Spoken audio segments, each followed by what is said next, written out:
पर किया लाखों।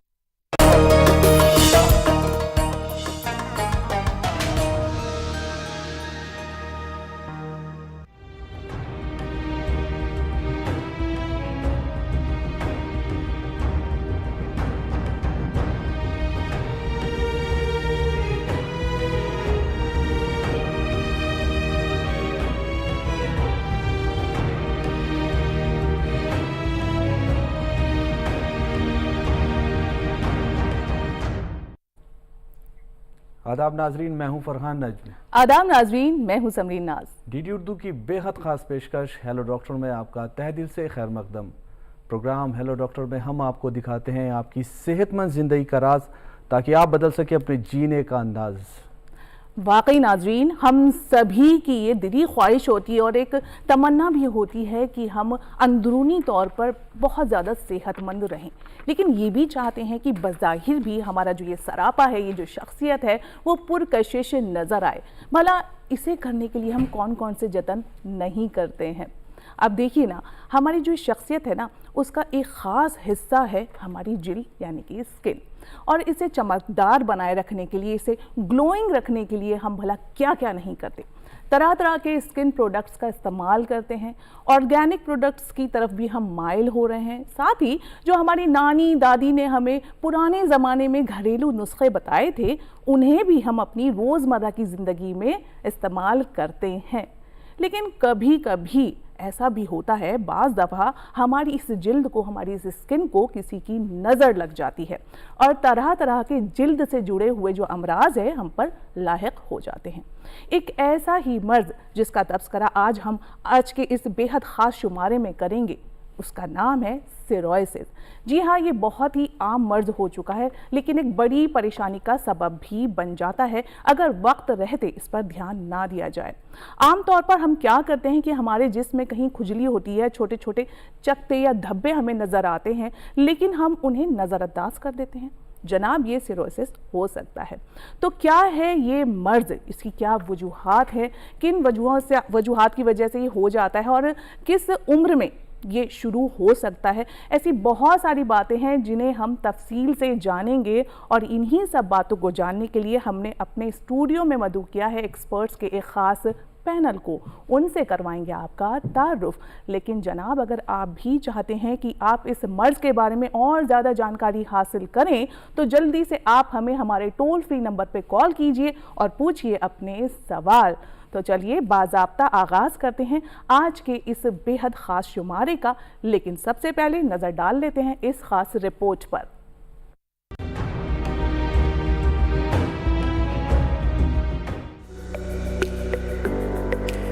नाजरीन, इंसान की खूबसूरती का इन्हिसार शक्ल सूरत के साथ साथ सेहतमंद जिल्द पर भी होता है। कुदरती तौर पर किसी किसी की जिल्द इतनी साफ सुथरी, बेदाग और चमकदार होती है कि वो सबके लिए काबिल दीद होता है। और सच पूछिए तो इस जिल्द को सेहतमंद रखने की हम जिंदगी भर खूब कोशिश और तदाबीर भी करते हैं, लेकिन नाजरीन, कुछ अवामिल के सबब जिल्द की बीमारियों का खतरा लाहिक हो जाता है, जिसमें स्किन सोरायसिस एक तकलीफ देह बीमारी है। सोरायसिस जिल्द की एक बीमारी है जो दुनिया भर में पाई जाती है। एक अंदाजे के मुताबिक आलमी सतह पर इससे 2 से 3% आबादी मुतासिर है। सोरायसिस जिल्द की एक संगीन और गैर मामूली बीमारी है, जिसमें मरीज की जिल्द पर सुर्ख या सफेद परत वाले या पपड़ी वाले धब्बे बनना शुरू हो जाते हैं। ये धब्बे आमतौर पर कोहनियों, घुटनों, खोपड़ी या कमर के निचले हिस्से पर जाहिर होते हैं। इनमें बाज़ औक़ात खुजली या दर्द भी हो सकता है। इसके साथ साथ जैसे जैसे ये बीमारी बढ़ती है, मरीज को इन धब्बों में जलन महसूस हो सकती है और बीमारी की जगह पर सूजन भी आ सकती है। सोरायसिस दरअसल एक तरह की सोजिश यानी सूजन है जो बुनियादी तौर पर जिल्द पर जाहिर होती है, मगर ये बीमारी जिस्म के अंदरूनी निजाम को भी मुतासिर करती है। इसमें स्किन के साथ साथ नाखून भी मुतासिर होते हैं। इसके अलावा इस मर्ज का अंदरूनी निजाम, दिल, दिमाग, गुर्दे और दीगर आज़ा पर भी असर पड़ता है। इस बीमारी में शुगर, कोलेस्ट्रॉल, ब्लड प्रेशर में इजाफा हो सकता है और जोड़ों का दर्द भी हो सकता है। काबिल गौर है कि अगर इसका वक्त पर इलाज न किया जाए तो ये मर्ज पेचीदा हो जाता है। सोराइसिस का मर्ज बहुत छोटे बच्चे से लेकर 70 साल तक के शख्स को मुतासिर कर सकता है और ये मर्द और खवातीन दोनों को हो सकता है। इस बीमारी के बारे में एक गलत फहमी यह है कि ये एक से दूसरे को लग सकती है, लेकिन ऐसा बिल्कुल नहीं है। सोराइसिस कई अवामिल की वजह से हो सकता है, जिनमें इम्यूनिटी सिस्टम की कमजोरी, हार्मोन्स में तब्दीली, जज्बाती तनाव, गले का शदीद इन्फेक्शन, सूरज की रोशनी में ज्यादा वक्त गुजारना, ज्यादा शराब नोशी, ज्यादा प्रोटीन वाली ग़िज़ा खाना और कभी कभी किसी बीमारी और दवा का रिएक्शन शामिल है। माहिरीन का ख्याल है कि इन अवामिल के अलावा भी वजूहात हैं जिनसे ये बीमारी हो सकती है। इसके अलावा ये एक मौरूसी बीमारी भी समझी जाती है, यानी ये वालिदैन से बच्चों में मुंतकिल होती है। तिब्बी माहिरीन के मुताबिक जहाँ सूरज की रोशनी कम होती है, वहाँ भी सोराइसिस की शरह ज्यादा है। इस बीमारी का मुकम्मल इलाज तो मौजूद नहीं है और ये जिंदगी भर रहने वाली बीमारी है, लेकिन इसकी वजह से होने वाली परेशानियों को कम करके मरीज की जिंदगी को बेहतर बनाया जा सकता है। वक्त पर पता चल जाए तो इलाज में आसानी होती है। हर बीमारी की तरह इलाज का तयन मर्ज की शिद्दत के लिहाज से किया जाता है। जिल्द में किसी भी तरह की तब्दीली होने पर फौरन चौकन्ना होने की जरूरत है। अगर जोड़ों में दर्द भी हो तब भी जिल्द के माहिर से मशवरा करना चाहिए। सोराइसिस की पहचान आसानी से हो सकती है और जिल्द के माहिर देखकर ही इसकी अलामात को पहचान लेते हैं। वाज़ेह रहे कि इसका सही इलाज करवाने से पेचीदगियों से बचा जा सकता है और नॉर्मल जिंदगी भी गुजारी जा सकती है। हर बीमारी से बचाव की तरह सोराइसिस से बचने के लिए सबसे पहले बैलेंस्ड डाइट का इस्तेमाल करें। ताज़ा फल, हरी सब्जियां खाएं। अपने जिस्म की सफाई सुथराई का खास ख्याल रखें। मुनासिब मकदार में साफ पानी पिएं। ये अच्छी जिल्द के लिए फायदेमंद है। अपने तर्ज जिंदगी को एक्टिव बनाएं। हल्की वर्जिश पाबंदी से करें। अपनी सोच मुस्बत रखें और हमेशा इस बात में यकीन रखें कि हिम्मत और हौसले से जिंदगी में किसी भी परेशानी से निजात हासिल की जा सकती है।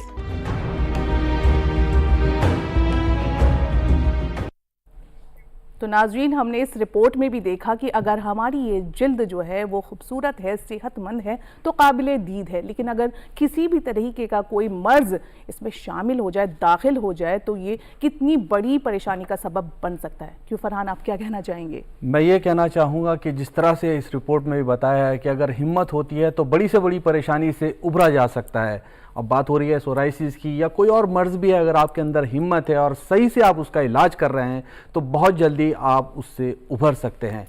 तो आज इस सोराइसिस के प्रोग्राम में जो हमारे एक्सपर्ट्स मौजूद हैं, सबसे पहले आपको उनसे तारुफ करा देते हैं। हमारे साथ मौजूद हैं डॉक्टर सुश्रुता कुथुरिया, जो कि स्किन स्पेशलिस्ट हैं, department of dermatology, Safdarjung hospital, Delhi में। हमारे साथ मौजूद हैं डॉक्टर तन्वी देव, जो कि असिस्टेंट प्रोफेसर हैं, department of dermatology, Maulana Azad medical college, Delhi में। और आयुर्वेद की बात करने के लिए जो एक्सपर्ट मौजूद हैं हमारे स्टूडियो में, वो हैं doctor Ashwani Kumar Jaiswal. Doctor Ashwani Kumar Jaiswal senior medical officer हैं CGHS हॉस्पिटल में, आयुर्वेदा में। आप तीनों एक्सपर्ट्स का बेहद शुक्रिया प्रोग्राम में शिरकत करने के लिए।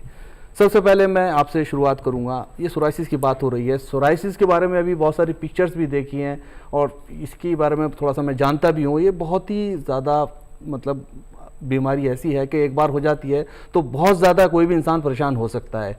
एक एक्सपर्ट के नज़रिए से मैं जानना चाहता हूँ कि क्या है सोराइसिस और किस तरह से होता है। जी, जैसे आपने कहा, सोराइसिस काफ़ी आम बीमारी है। ये एक आम साधारण मामूली बीमारी है जो कि हम अगर देखें तो 2 से 4% लोगों में पाई जाती है दुनिया भर में। तो अगर हम 100 लोग देखेंगे तो 2 लोगों को होगा और इसकी बहुत मात्राओं में आती है। ये कम से लेके बहुत ज़्यादा फैलने वाली तक होती है बीमारी। ये चमड़ी को अफेक्ट करती है और इसमें लाल लाल रंग के बड़े निशान आ जाते हैं और इसका एक बहुत ही कैरेक्टरिस्टिक चीज़ होता है कि इसमें पपड़ी निकलती है जो कि सफ़ेद और मोटी होती है। और ये अगर हम देखें कि ये कहाँ कहाँ पाए जाते हैं, ये घुटनों पे, कोहनी पे, सर पे, इन सब जगहों में पाया जाता है। इसमें खुजली बहुत होती है और ये बड़ी दिक्कत देती है। कई लोगों को बड़ा अजीब फील होता है कि हमारे शरीर में ऐसे निशान दिखने में गंदे लग रहे हैं और इनमें से पपड़ी भी निकले जा रही है। तो ये सोराइसिस है, इतना सी ही बात। लेकिन मैडम आपने बताया कि पपड़ी जमना या बहुत सारी ऐसी अलामात जो कि जाहिर हो सकती हैं, लेकिन बहुत सारी ऐसी जो जिल्द की परेशानी है वो अक्सर देखने में मिलती है कि किसी तरह के रैशेस हो रहे हैं, किसी तरह की खुजली हो रही है, क्या वो भी सोराइसिस का हिस्सा है? नहीं, सोराइसिस का हिस्सा नहीं है। ज़्यादातर जो सोराइसिस मतलब जो चर्म रोग विशेषज्ञ होते हैं, जो स्किन स्पेशलिस्ट होते हैं, उनके लिए सोराइसिस पहचानना ज़्यादा दिक्कत वाली बात नहीं होती। जिस तरह के आकार होता है, जितनी उनकी चौड़ाई होती है, जिन जगहों पे ये होते हैं, और जो सिल्वरी वाइट जिसे हम कहते हैं, वो टिपिकल जो उसकी पपड़ी निकलती है वो सिल्वरी वाइट होती है।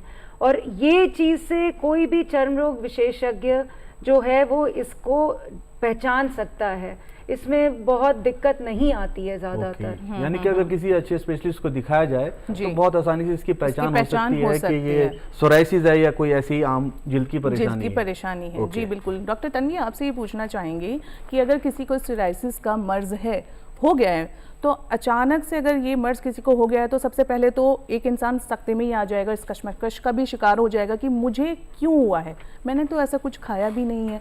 क्या इसकी कोई फैमिली हिस्ट्री भी हो सकती है? और ये भी बताएं कि क्या एक इंसान से दूसरे इंसान को भी ये लग सकता है? तो ज़्यादातर केसेस में ये अचानक से नहीं होती है। ज़्यादातर केसेस में ये धीरे धीरे आती है।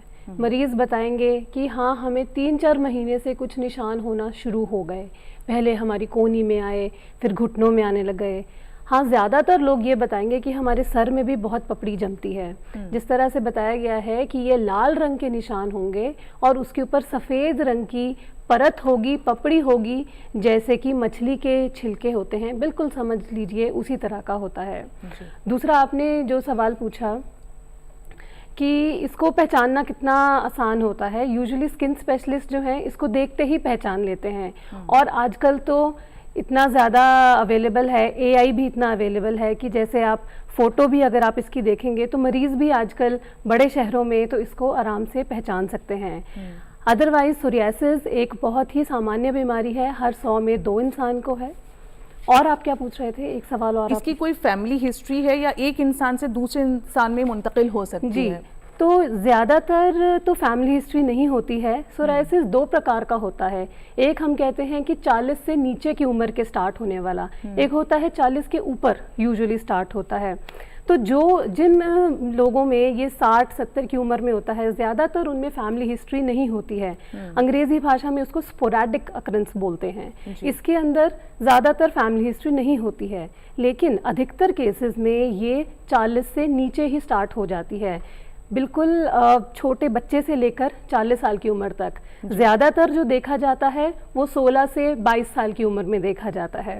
इन केसेस में फैमिली हिस्ट्री रहती है, लेकिन 100% नहीं होता है कि किसी के मम्मी एंड पापा को है तो आगे बच्चों को होगा, ऐसा 100% नहीं तो होता इसकी सही मतलब किसी को किस उम्र में ये सोराइसिस हो सकता है, मतलब बचपन से लेके अगर आप बुढ़ापे तक की बात करें तो स्टडीज में यही देखा गया है कि पीक जो इसकी देखी जाती है वो एक टाइप में तो 16 से 22 साल की उम्र में है और दूसरी में 50 से 60 वर्ष के बीच में देखा जाता है। फिर इसको लेकर एक सोसाइटी में एक ये गलत धारणा है कि ये छूने से फैलती है, साथ बैठने से, खाने पीने से, एक हवा में सांस लेने से फैलती है। ऐसा कुछ भी नहीं है। ये बीमारी एक अंदरूनी बीमारी है जिसको हम कॉम्प्लेक्स ऑटो इम्यून डिजीज़ बोलते हैं, जिसके अंदर शरीर की ही अपनी जो कोशिकाएं होती हैं इम्यूनिटी वाली, उनके अंदर उतार चढ़ाव होने की वजह से ये हो जाती है।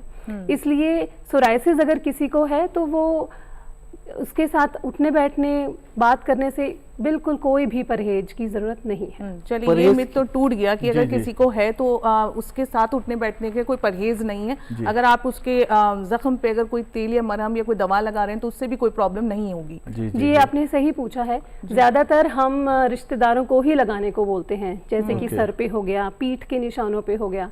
बिल्कुल, ये बिल्कुल नहीं फैलता है। डॉक्टर तन्वी, यहीं पर मैं आपसे सवाल लूँगा इसी का, क्योंकि अभी आपने मुझे बताया, सभी लोग सुन रहे हैं कि ये जो सोराइसिस है, एक तो इसका फेस है ये 16 से लेकर 22 तक होता है और दूसरा ये लेट एज में होता है, 50 के बाद होता है। तो दोनों में क्या फ़र्क है? क्या दोनों सेम तरह से सीवियरिटी होती है या क्या कुछ फ़र्क है? क्या बताना चाहेंगे एक एक्सपर्ट होने के नाते आप? तो सोरियासिस में कोई फ़र्क नहीं है। ओके। लेकिन हाँ, इनकी आगे एसोसिएशंस क्या क्या हो सकता है उसमें हल्का फ़र्क ज़रूर है। जैसे कि जो लेट आते हैं बीमारी 50 के ऊपर के, उसमें हार्ट के प्रॉब्लम, शुगर की प्रॉब्लम, ब्लड प्रेशर की प्रॉब्लम, मोटापे का रिस्क ज़्यादा रहता है। छोटी उम्र में जो रहते हैं उनमें फैमिली में होने का चांस ज़्यादा रहता है। मोटे तौर पे यही इसके अंदर ज़्यादा डिफरेंस है। जी जी जी। ओके। अच्छा डॉक्टर अश्वनी, आपसे जानना चाहेंगे कि आयुर्वेदा की नज़र से आपके पास भी इस तरीके के मरीज आते होंगे सोराइसिस से जो जूझ रहे हैं, तो क्या आप उनमें देखते हैं? और एक चीज़ और है, लोग ना एक्जिमा और सोराइसिस में भी फ़र्क नहीं महसूस कर पाते, तो इसे ज़रा इस पर रोशनी डालें।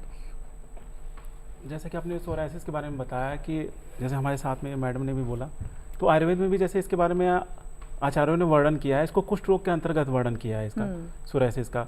और किटिब और एक कुष्ठ, ये कुछ वैरायटी बताई गई है आयुर्वेद में, तो उसमें आते हैं ये। जैसे इसमें बताया गया, जैसे कि मैडम ने बताया कि वो जो फिश के जो लेयर की तरह से निकलते हैं, पिंकिश और रेड होता है, सेम वही लक्षण सारे बताए गए हैं उसमें भी। और इसमें ये बताया गया है कि जो त्रिदोष होते हैं, वात पित्त कफ, ये जब विषम अवस्था में हो जाते हैं तो ये कारण बनते हैं मेन उसके लिए। जी। जब विषम अवस्था में होंगे तो त्वचा के विकार उत्पन्न करते हैं, उसके द्वारा जो है ये सोराइसिस की जो बीमारी होती है ये होते हैं ये चीज़ें। जी। और दूसरा चीज़ है कि इसमें आहार विहार में, जैसे कि विरुद्ध आहार है, जैसे कि आजकल हम बहुत से लोग जो दूध के साथ नमक हो गया, खट्टे फल हो गए, और जो ये मछली हो गई, नॉनवेज हो गया, ये इस्तेमाल करते हैं। ये बहुत ज़्यादा कॉज होते हैं सोराइसिस के। पहले तो त्वचा के में कोई स्किन में कोई डिसऑर्डर हुआ, उसके बाद एक फॉर्म के रूप में एक सोराइसिस बन सकते हैं। ये चीज़ें हैं। राइट। डॉक्टर कथोरिया, आपके पास हम यहाँ पर आएंगे। मैं पूछना चाहता हूँ कि सोराइसिस क्या पूरी बॉडी पे कहीं भी हो सकता है, या उसकी कुछ खास पार्ट है, हिस्से हैं जिस्म के जहाँ पर उसके होने का अंदेशा ज़्यादा रहता है? एक तो ये सवाल है। दूसरा ये है कि इसको डायग्नोज कैसे किया जाता है? कोई भी एक्सपर्ट आपके पास लोग आते होंगे, तो किस तरह से आप कोई टेस्ट कराते हैं या उसका खुद ही एग्जामिन करके देखते हैं कि ये सोराइसिस है या कोई ऐसी जिल्द की परेशानी है? क्या कहना चाहेंगे आप? मैं आपका दूसरा सवाल पहले बोलना चाहूँगी। बिल्कुल लीजिए, आप पहले लीजिए। हम इसको डायग्नोज कैसे करते हैं? तो जैसे मैंने पहले भी बोला, ये क्लिनिकल डायग्नोसिस है। जो हमारी पढ़ाई होती है उसमें हम इतना सोराइसिस के बारे में पढ़ते हैं और मरीज देखते हैं कि हम देख के बता सकते हैं कि ये सोराइसिस है, या जैसे पूछा था कि एक्जिमा है। तो एक्जिमा, जैसे एक एग्जाम्पल के तौर पे मैं बताना चाहूँगी, एक्जिमा रिश्ता है, पानी छोड़ता है। लेकिन सोराइसिस एक ड्राई चीज है, एक सूखा बीमारी है। जी, बड़ा फर्क है ये काफी। हाँ, कुछ हम ऐसे अपने पढ़ाई में ये चीजें देखते हैं हमें कि जिससे हम बता सकते हैं, ज्यादातर केसेस में फर्क कर सकते हैं कि एक्जिमा है कि सोराइसिस है। बहुत कम केसेस होते हैं जब ये पूरे शरीर पे आ जाता है, पूरी बॉडी पे आ जाता है, जिसको हम एरिथ्रोडर्मा कहते हैं। वो कुछ कंडीशंस होते हैं जहां हम बाकी चीजों से इसको फर्क करने में हमें दिक्कत आती है। तब हम इसमें स्किन बायोप्सी कराते हैं, मतलब एक चमड़ी की टुकड़ी की जांच लेते हैं, 4 मिलीमीटर की जांच होती है, और उसको फिर माइक्रोस्कोप में देखा जाता है। बट ये बहुत रेयर चीज है, ये नॉर्मल रूटीन हमारे ओपीडी में हम ये नहीं करते हैं। ये अलग स्थिति हो जाती है जब बहुत ज्यादा सोराइसिस फैल जाता है। जी। अब पहला क्वेश्चन पे हम आते हैं कि सोराइसिस कहाँ कहाँ होता है। तो दो तरीके के होते हैं, एक तो लोकलाइज, मतलब लिमिटेड, कम जगहों पर है। उसके कुछ क्लासिकल साइट्स होते हैं, जैसे कि सर, स्कैल्प पे एक कॉमन साइट है। कोहनी, स्किन में अगर हम देखेंगे तो कोहनी पे, हाथ पे, घुटनों पे, तलवों पे, पाम्स और सोल्स, जो हम प्लामोप्लांटर सोराइसिस बोलते हैं, ये वाली जगहें, पीठ के नीचे वाले एरिया पे, सेंटर में, मिड लाइन में, ये कॉमन साइट्स हैं हमारे सोराइसिस के स्किन पर। इसके अलावा नखून, जो कि विथ स्किन डिजीज, मतलब चमड़ी पे भी निशान है, साथ में नखून भी इन्वॉल्व है, ये भी होता है। उस केस में नखून हमारे मोटे हो जाते हैं, पीले पड़ जाते हैं, उनमें गड्ढे आ जाते हैं, और इनके अंदर ऐसे खुरदरापन आ जाता है, वो अपना शाइन जो है वो खत्म हो जाती है उनकी, वो उसको हम नेल सोराइसिस बोलते हैं। और फिर इसके अलावा जोड़ में भी आ सकता है, जो कि स्किन से हटकर है। तो जो छोटे जॉइंट्स हैं हमारे, उंगलियां वगैरह, या जो हमारे बड़े जॉइंट्स हैं, या रीढ़ की हड्डी, इन पे भी आ सकता है। तो सोराइसिस एक देखा जाए तो कहीं भी आ सकता है, और हर जगह में इसके जो देखने का तरीका होता है वो अलग होता है। ये कॉमन साइट्स मैंने बताई हैं। एक बहुत ही अनकॉमन साइट होता है कि जो हमारे ग्रॉइन एरिया होता है उसको फ्लेक्सुरल सोराइसिस कहते हैं, जो कि हम यहाँ पे या ग्रॉइन एरिया पे, जो कई बार दाद से हम कंफ्यूज कर जाते हैं। तो ये कुछ जब भी हमारे को इसलिए कोई भी दिक्कत आती है तो हमें जरूर एक चर्म रोग विशेषज्ञ को दिखा के पहचान करा लेनी चाहिए कि हम क्या चीज से डील कर रहे हैं। जी बिल्कुल, यानी घर पर रहकर भी कुछ ऐसी बातें हैं, कुछ ऐसी निशानियां, अलामात हैं जिनको देखकर अंदाजा लगाया जा सकता है कि सोराइसिस है, एक्जिमा है या कोई किसी किस्म का दाग है। डॉक्टर तन्वी, आपसे ये पूछना चाहेंगे कि हम सोराइसिस की बात कर रहे हैं, जाहिर सी बात है जिल्द का जो ये मर्ज है इसके तई बहुत कम लोग अभी भी बेदार हैं, और ख़ासतौर से अगर हम पसमानदा इलाकों की बात करें, गांव देहातों की बात करें, तो वहाँ तो वैसे भी लोग अपनी सेहत पर उतना ध्यान नहीं देते हैं, और जिल्द से जुड़ी कोई परेशानी होती है तो फ़ौरन डॉक्टर के पास नहीं भी जाते हैं। तो आपके पास ऐसे मरीज़ आते हैं और किन हालात में वो आते हैं इस मर्ज़ को लेकर? ये है हमारे यहाँ कॉमन सिचुएशन है। हम दिल्ली में रहते हैं तो यहाँ पे बहुत से पेशेंट्स आसपास की जगहों से आते हैं, दूर देहात से भी आते हैं।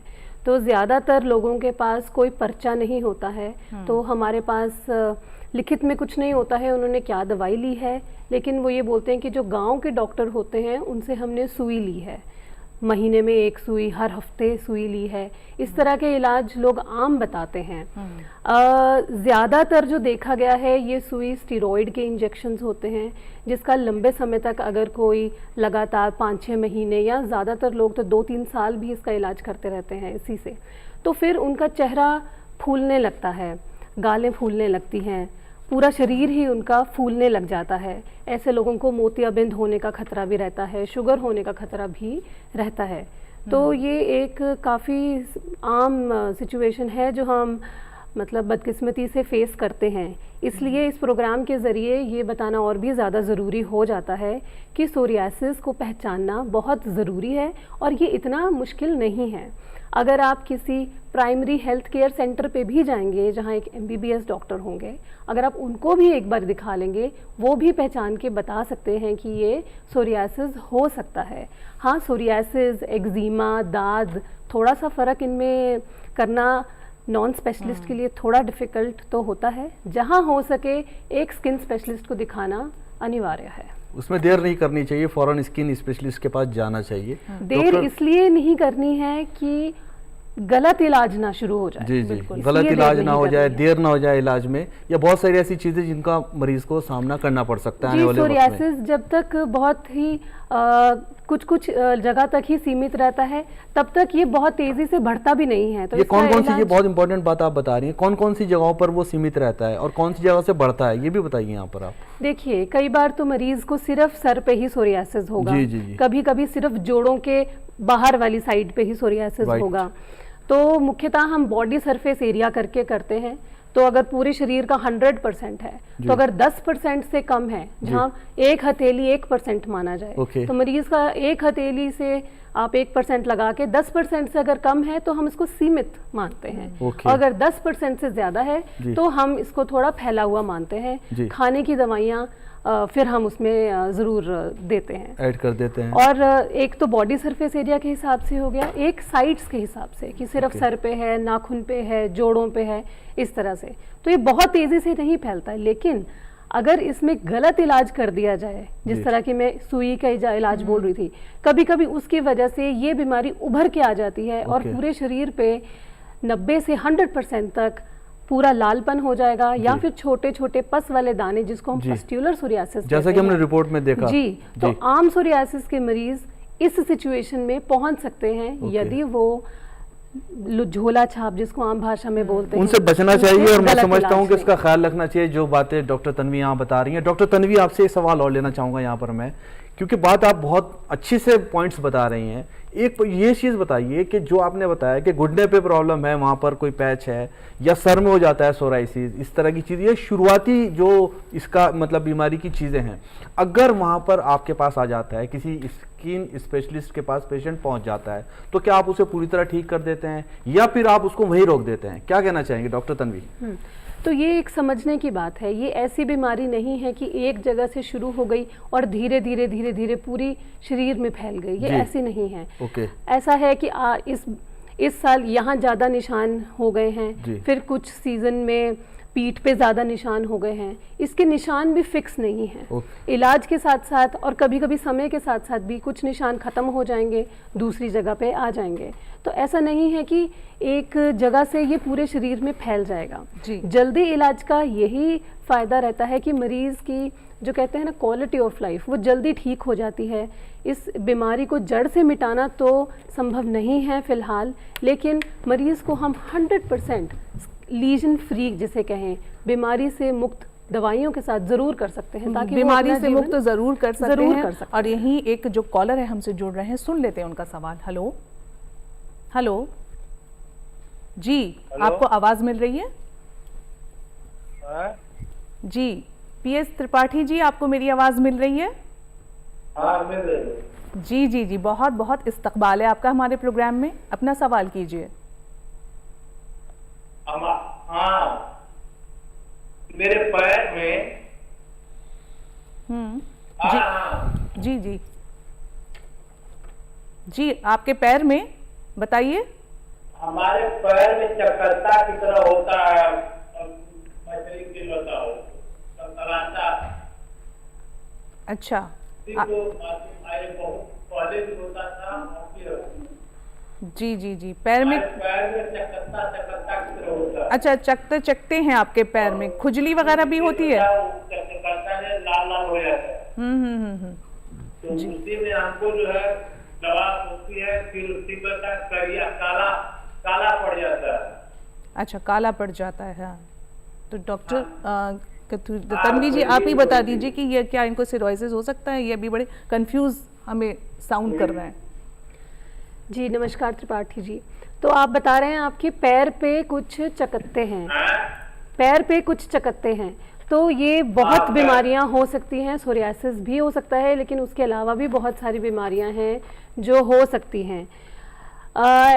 अगर यदि आपको इसके साथ खुजली है और खुजली करने पे इसकी पपड़ी निकलती है, ये सूखे रहते हैं कभी, और पैर के तलवे पे भी रहें, इसमें पैर के तलवे की चमड़ी मोटी हो जाती है और उसमें चीरे भी पड़ने लग जाते हैं, चलने में भी दर्द होता है, क्या इस तरह की अगर आपकी कुछ समस्याएं हैं तो ये सोरियासिस ज़रूर हो सकता है। अब ऐसे भी आपको एक चर्म रोग के विशेषज्ञ के पास ज़रूर जाकर उसका एक डायग्नोसिस बनवाना चाहिए। दूसरी जो आपने चीज़ बोली कि आप जब इस पर कुछ क्रीम लगाते हैं तो ठीक होता है, काला हो जाता है, फिर हो जाता है, तो ये सोरियासिस के साथ भी होता है कि जब हम क्रीम्स लगाते हैं बहुत अच्छा रहता है, कुछ टाइम बाद ये दोबारा से आ जाता है। तो फिर इसीलिए स्किन स्पेशलिस्ट के पास आपको जाते रहना पड़ता है। जितना ये निशान मोटा होगा या पतला होगा, लाल होगा या काला होगा, उसी हिसाब से हम बहुत तरह की क्रीम्स आती हैं, वो क्रीम्स में से जो सबसे अच्छी रहती है वो आपको दी जा सकती है। तो त्रिपाठी जी, आपने अपना जो जवाब सुन लिया होगा। घर पर अपना इलाज बिल्कुल ना करें और फ़ौरन से आप डॉक्टर के पास जाएं और अपनी जो परेशानी है उनसे शेयर करें। बहुत बहुत शुक्रिया आपका हमसे जुड़ने के लिए। डॉक्टर अश्वनी, आपकी तरफ आएंगे और अब आयुर्वेदा की नज़र से भी कुछ सवालात हम आपसे कर लें। सबसे पहले तो हम यही जानना चाहेंगे कि अगर किसी को सिरोसिस हो गया है और आपके पास ऐसे मरीज़ जाते हैं तो आप उनका इलाज किस तरह से शुरू करते हैं? जैसे पहले तो सिरोसिस का पेशेंट अगर हमारे पास आता है तो पहले तो हम देखते हैं कि उसमें जो दोष जो हैं, त्रिदोष जो हैं, मेन उनकी साम्य अवस्था तो है नहीं, विषम अवस्था के कारण ये बीमारी हो रही है। तो पहले तो हम ये देखते हैं कि वात पित्त का जो दोष बताए गए हैं उनका क्या है, पोजीशन क्या है पहले, फिर उसी के अकॉर्डिंग हम सारा कुछ वो ट्रीटमेंट करते हैं। सबसे पहले जैसे कि एक्सटर्नल एप्लीकेशन में तो सिंपल सा जैसे कि नीम होता है, जो है नीम के पत्ते का हम कल्क बना लिया। अच्छा डॉक्टर अश्वनी, जो आप ये बता रहे हैं पूरा ट्रीटमेंट हम ज़रूर जानना चाहेंगे, लेकिन एक और कॉलर हमसे जुड़ गए, सुन लेते हैं उनका सवाल। हेलो जी, बहुत बहुत आपका राकेश जी हमारे इस प्रोग्राम में खैर मकदम है। अपना सवाल पूछिए। मैम, मेरा सवाल ये है कि चेहरे पर मतलब बॉडी पर ना लाल लाल फुंसी आ जाती है जी, तो इसमें खान पान और किस तरह का हिफाजत करना चाहिए, जानकारी चाहिए। अच्छा, तो डॉक्टर कथूरिया आप इसका जवाब दें। राकेश जी नमस्कार। ये आप बता रहे हैं फुंसियाँ हैं आपके शरीर पे, तो ऐसा लक्षण तो नहीं लग रहा है सोराइसिस जैसा है। ये गर्मी के दाने भी हो सकते हैं। जैसे हम बार बार ये चीज़ बोले जा रहे हैं, पहले आप जांच करवाइए, चेकअप करवाइए, कंफर्म कराइए किस वजह से है। खान पान का तो देखिए, अगर आपको शुगर है तो शुगर एक ऐसी बीमारी या डायबिटीज़ एक ऐसी बीमारी होती है जिसमें फुंसियाँ आ सकती हैं, पर जब तक हम ये कंफर्म नहीं करें कि आप सोराइसिस की वजह से फुंसियाँ हो रही हैं या आपको शरीर में अलग बीमारी के वजह से हो रही हैं, इस पे सही राय देना थोड़ा सा मुश्किल हो पाएगा। जी, आप बिल्कुल किसी कश्मकश में ना रहें राकेश जी, पहले आप डॉक्टर के पास जाएं, उनसे अपना पूरा इन्वेस्टिगेशन कराएं, उसी के बाद आपको कुछ पता चल सकता है। बहुत बहुत शुक्रिया आपका हमसे जुड़ने के लिए। डॉक्टर अश्वनी, आप बता रहे थे, हमारे सवाल का जवाब दीजिए। तो वो सबसे पहले कि एक्सटर्नल एप्लीकेशन में जो नीम होता है, नीम के पत्ते लेंगे, उसका जो है कल्क बना करके, ये जो ऑयल होता है, नारियल का तेल हो गया या ये सब चीज़ें मिला करके उसका लेप बनाएंगे और उसको लगाएंगे, जो इफेक्टेड पार्ट है उसमें लाभ मिलेगा। दूसरा चीज़ आप ये भी कर सकते हैं कि जो ये आप नारियल का तेल ले लीजिए, जो कपूर होता है उसमें एंटी इन्फ्लेमेटरी प्रॉपर्टी होती है, नौशादर होता है, इन चीज़ों का एक मिक्सचर बना लीजिए, उसे इफेक्टेड पार्ट में लगाइए। एलोवेरा जो हमारे आसपास में जो मिलता है एलोवेरा, उसका जेल लगाइए, इससे आपको लाभ मिलेगा एक्सटर्नल एप्लीकेशन में। इंटरनली जो लेने की है तो आप जैसे आयुर्वेद में बताया गया मंजिष्ठा हो गया, सारिवा हो गया, तो ये पौधों सिंपल से ये पौधे सब जगह मिलते हैं। इन पौधों की छाल को लेंगे, उसे अच्छी तरह से साफ़ सुथरा करके और उसका छाल को पाउडर बनाएंगे और उस पाउडर को बना करके उसे एक डिब्बे में रख लीजिए और उसकी 2 चम्मच मात्रा 2 गिलास पानी के साथ लीजिए और उसे बॉयल करिए। जब ये बॉयल होने लगे तो गैस की आंच कम कर दीजिए और 1/4 जब तक नहीं हो जाए तब तक इसे पकाइए धीमी आंच पे। फिर 1/4 जब ये बचता है तो इसको जो है सुबह शाम छान के पीजिए, तो इससे एक फ़ायदा मिलेगा। और आयुर्वेद में जो है ये खदिर जो है, एकेसिया कैथेचू जो बॉटनिकल नेम है, ये प्लांट है, इसके बारे में बहुत ज़्यादा बताया गया है कि इसका जो है इसका उपयोग करिए आहार में, विहार में, जैसे इन चीज़ों को अपने नहाने धोने में भी, जैसे इसके पानी को यूज़ करिए। जैसे सोरियासिस के पेशेंट है तो उसके लिए भी बताया गया है कि इसका यूज़ करेंगे तो उससे फ़ायदा होगा। तो मतलब घर के ही बावर्ची खाने में ऐसी बहुत सारी छोटी छोटी चीज़ें हैं जिनका इस्तेमाल करके हम इसका इलाज कर सकते हैं। एक और कॉलर हमसे जुड़ रहे हैं। हेलो हेलो जी, आपको आवाज़ मिल रही है?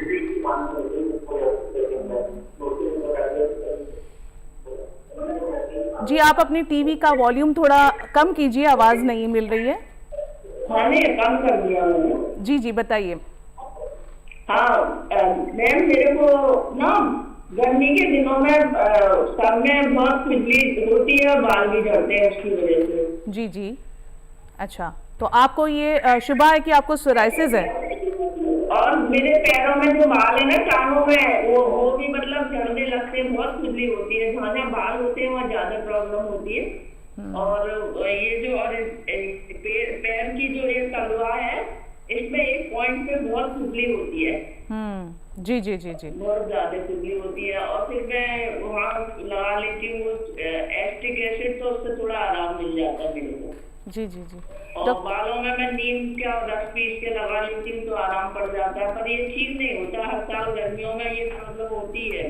जी जी जी, डॉक्टर आपने भी सुना इनका सवाल, और समझ तो नहीं आ रहा कि सोराइसिस है भी या नहीं, शायद जिल्द की कोई और परेशानी है, क्या कहना चाहेंगे? मंजू जी, ये चमड़ी पे प्रॉब्लम है कि बालों में भी बहुत खुजली होती है, मतलब सर के जी और जी, ये टांगों के बाल से ना भी बहुत मेरे को खुजली होती है। मंजू जी, हम समझ रहे हैं आपकी दिक्कत और हम सब लोग यहाँ पे काफ़ी चाहते हैं कि हम आपकी मदद कर पाएं।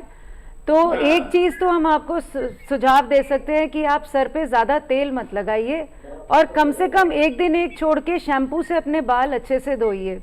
कई बार क्या धोती हूँ बिल्कुल एक दिन छोड़ के, और तेल भी नहीं ज़्यादा यूज करती। हाँ, तो सफाई जितना हम रखेंगे उतना ये खुजली की प्रॉब्लम कम ही होती है। हाँ, कोशिश तो करती हूँ, पर शायद मेरे पसीने में प्रॉब्लम है कि उसकी वजह से मेरे को गर्मियों में प्रॉब्लम होती है। जी जी जी, कोई चीज़ें ऐसी होती हैं जो कुदरती तौर पे होती हैं और उनका हम खुद ही इलाज कर सकते हैं, सफाई वगैरह का ध्यान रखकर।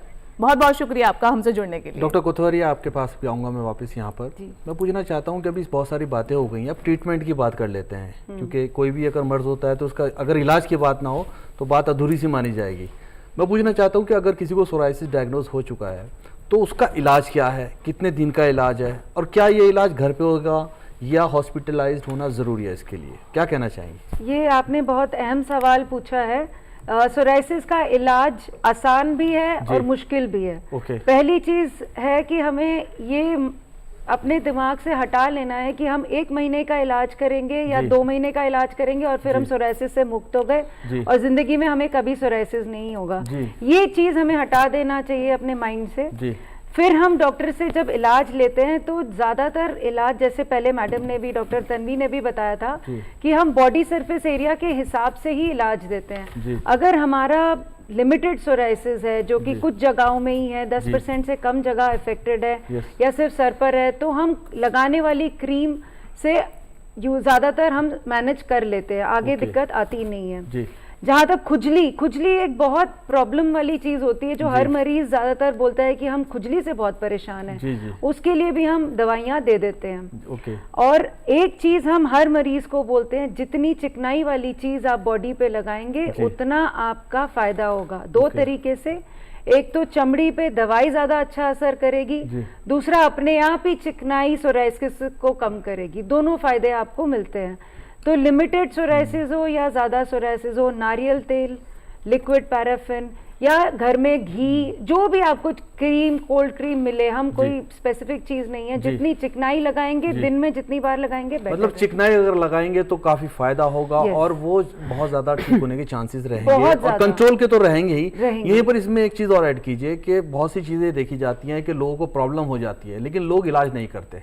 अब इसकी भी बात करते हैं, वक्त बिल्कुल खत्म हो गया। यहाँ पर हम ये पूछना चाहते हैं कि अगर किसी को सोराइसिस हो गया है और वो उसका इलाज नहीं कर रहा है, वो बढ़ता चला जा रहा है, तो उसके क्या रिजल्ट आ सकते हैं, इसके बारे में सच बताइए। तो देखिए, सोराइसिस प्रॉब्लम तो स्किन की जी। है। ऐसा नहीं है कि कुछ लोगों में ही ऐसी दिक्कत आती है कि फुल बॉडी इन्वॉल्वमेंट हो जाता है, फिर तो ओके। वो बहुत मुश्किल होता है कंट्रोल ओके। करना। जी। तब उनको भर्ती ही होना पड़ेगा, जी। उसके अलावा घर में इलाज पॉसिबल नहीं है। ओके। लेकिन जिनके कम बीमारियां होती है, लिमिटेड होती है, वो एक बार या तो डॉक्टर से मिले जी। और इलाज करवा लें तो जी। वो ठीक हो जाते हैं। ओके। नहीं तो फिर वो चिकनाई और खुजली की गोली कंट्रोल से अपने आप को कर सकते हैं। चिकनाई की चीज़ों की आप बात कर रही हैं, कुछ चीज़ें लगाने के लिए घर में जो मिल जाती हैं आराम से, जैसे वैसलीन है या फिर हाँ। नारियल का तेल है, कुछ रिकमेंड करना चाहें? बिल्कुल। क्योंकि प्रोग्राम देखने वालों को फायदा हो Yes. कि ये चीज़ें घर में ही मिल जाती हैं, हम यूज़ कर लें, क्या रिकमेंड करना चाहेंगे? कोकोनट ऑयल, नारियल तेल जो होता है उसको ओके। हम सबसे सेफ मानते हैं। ओके। माइल्ड सा होता है, हल्का होता है, ना जी। इससे जलन होती है, ना इससे स्किन में कोई एलर्जी होती है। राइट, राइट, उसके अलावा अगर ज्यादा स्किन चाहिए तो वैसलीन वैसलीन, होता है। ओके। कोई भी कोल्ड क्रीम जो ओके। मार्केट में क्रीम मिलती है जिसको कोल्ड क्रीम हम जी, बोलते जी, हैं, जी। क्रीम की बात कर रहे हैं। ये सब तरह की चीज़ें अप्लाई सब करना चीज़ें बेहद आप ज़रूरी है, बहुत इससे फायदा ज़रूरी होगा। जी। यहाँ पर एक कॉल आ गई है, कॉल ले लेते हैं लेकिन प्रोग्राम का वक्त भी पूरा हो गया है। हेलो हेलो, हमारी आवाज़ मिल रही है आपको? हेलो हाँ जी बोलिए। जी जी, बताइए आपका सवाल क्या है, डॉक्टर सुन रहे हैं आपको। हाँ वो सही साहब। जलन का है, पैरों में, सीन में जलन रहती है। ओके ओके, कब से हो रही है ये जलन आपको? ये तो काफी दिन हो गए। कितने दिन हो गए लगभग? 3-4 महीने। 3-4 महीने से ये प्रॉब्लम हो रही है। डॉक्टर तन्वी, मैं आपकी इसमें राय लेना चाहूँगा कि किस तरह की परेशानी हो सकती है, क्या महसूस कर रही हैं आप?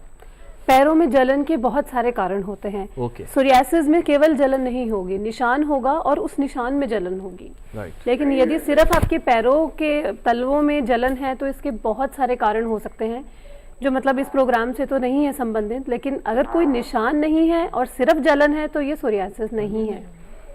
जी जी जी, तो हमें उम्मीद है कि आपको आपके सवाल का जवाब मिल गया होगा। डॉक्टर तन्वी, हमारा जो ये वक्त है ये ख़त्म हो रहा है। एक बहुत ही शॉर्ट में आप एक मैसेज हमारी आवाम को, हमारे नाज़रीन को क्या कहना चाहेंगी? एक चीज़ मुझे ज़रूर बोलनी है कि हमने इतनी गहराई में सोरियासिस पे डिस्कशन किया है, लेकिन इसका एक बहुत इम्पॉर्टेंट पार्ट है गठिया, जो हम ज़्यादा डिस्कस नहीं कर पाए क्योंकि वक्त का तकाजा है। तो गठिया इसमें हो जाता है, सिर्फ 1/3 लोगों में लगभग गठिया रहता है। तो जब गठिया होता है तो चर्म रोग के स्पेशलिस्ट और गठिए के जो डॉक्टर्स होते हैं, रूमेटोलॉजिस्ट, ये दोनों मिलके इसका इलाज करते हैं। और जब गठिया होता है तो खाने की दवाइयाँ लेनी ही पड़ती हैं। बहुत सारे लोग सिर्फ दर्द की गोलियां ले लेते हैं लोकल केमिस्ट से या कहीं से भी, तो उससे दर्द तो ठीक हो जाता है, लेकिन यदि आप दर्द की दवाइयों का सेवन रेगुलर करते रहेंगे तो उससे धीरे धीरे किडनीज के ऊपर, गुर्दों के ऊपर बहुत बुरा असर होगा। सोरियासिस और गठिया दोनों का बहुत ही सेफ तरीके से इलाज हर बड़े छोटे अस्पताल में हिंदुस्तान में उपलब्ध है। सरकारी अस्पतालों में मुफ्त इलाज भी इसका उपलब्ध है। सोरियासिस में दी जाने वाली जो सबसे कॉमन दवाई है वो बहुत ही सस्ती दवाई है, वो बहुत महंगी दवाई भी नहीं है। ज़रूरत है सही डॉक्टर के पास जाने का, एक स्किन स्पेशलिस्ट के पास जाके अपना डायग्नोसिस बनाने का, दवाई प्रॉपर जैसे बताएं वैसे लेने का, और जितना इस बीमारी के बारे में आप समझें, जितना इंसान या मरीज बीमारी को समझ लेता है उतना वो आशावादी हो जाता है, उतना उसको ये बीमारी को लड़ना उसके लिए आसान हो जाता है। बहुत अच्छी बात आपने कही। डॉक्टर अश्वनी, आप क्या कहना चाहेंगे कि खान पान हमें किस तरीके का लेना चाहिए? बहुत ही शॉर्ट में बताइएगा कि सोराइसिस अगर किसी को हो गया है, अगर सोरियासिस किसी को हो गया तो पहले तो उसे अपने जो डाइट है उसको चेंज करना चाहिए, हेल्थी डाइट लेना चाहिए। ज़्यादा ऑयली चीज़ें नहीं लेनी चाहिए, तली भुनी चीज़ें हो गए, अचार हो गए, ये गरम मसाला हो गया, दूध के साथ नमक, जैसे मैंने बताया कि विरुद्ध आहार होता है, दूध के साथ नमक हो गया, खट्टे फल हो गए, या फिर नॉनवेज लोग खाते हैं, जैसे मिल्क शेक लोग ले रहे हैं उसको मैंगो मिला के, ये सब चीज़ें बहुत नुकसानदायक होती है। इन चीज़ों को बदलें अपने आप को। और साइकोलॉजिकल, जैसे कि साइकोलॉजिकल जो डिसऑर्डर उनको अपने योगा से ठीक करें। तीसरी चीज़ है इम्प्रॉपर स्लीप, ये भी एक कारण होता है सोरियासिस में, तो इसको भी अपना जैसे प्रॉपर स्लीप लें, इन चीज़ों को करेंगे तो आपको फायदा अपनी जिंदगी में शामिल करना बेहद तो जरूरी के है। चांस नहीं रहेंगे जो चीजें। जी बिल्कुल। डॉक्टर साहिबा, आप भी कुछ पैगाम देना चाह रही थी? मैं बस 3 चीजें जो सोराइसिस को बढ़ाती हैं वो बस बताना चाहूंगी। एक तो धूम्रपान और तंबाकू का सेवन, इससे कहा गया है कि अगर आप 20 सिगरेट दिन के लेते हैं तो आपका रिस्क सोराइसिस का होने का डबल हो जाता है। ये एक चीज़ आपको बिल्कुल बंद करना पड़ेगा। दूसरा स्ट्रेस तो एक सोराइसिस जो बैठ रहा है, जो दब रहा है, उसको भी उभार लेता है, तो स्ट्रेस भी लाइफ में कम करनी है। और तीसरी चीज़ है मोटापा, ओबेसिटी जिसको हम कहते हैं मोटापे को, उसमें भी सोराइसिस का रिस्क बढ़ जाता है।